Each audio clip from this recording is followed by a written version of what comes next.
Good evening, church family. So glad to see you all here tonight with us.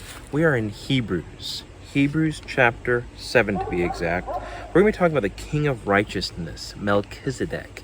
Now, some brief history.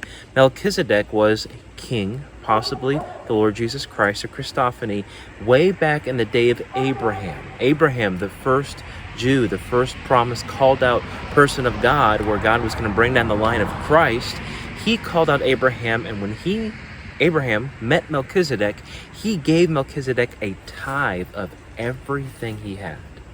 Now, why? What reason was there to honor this man? Well, this guy was the king of Jerusalem, the king of the city of peace, and he was of the line of the most righteous priests that have ever been. Jesus Christ is our high priest, not of the Levitical tribe, not a son of Aaron. He was of the tribe of Judah.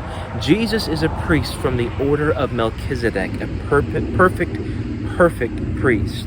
Now listen here as he finishes up talking about Christ in verse 22. By so much more, Jesus has become a surety of a better covenant.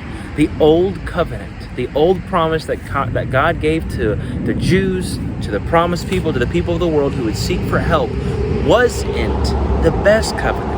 There's a better covenant, the promise of grace of the Lord Jesus Christ. Also, there were many priests because they were prevented by death from continuing. But he, because he continues forever, has an unchangeable priesthood. Therefore, he is also able to save to the uttermost those who come to God through him, since he always lives to make intercession for them.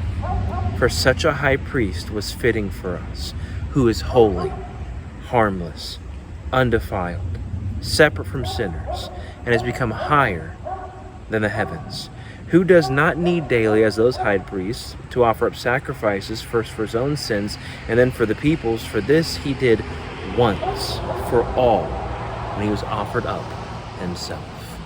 Jesus Christ was the ultimate priest of the order of Melchizedek. His sacrifice is comparable and available to all generations of all time. That's how you and me, 2,000 years later, can still access his grace, his love, and his forgiveness. Thanks for watching. We'll see you tomorrow night as we dive into Psalms.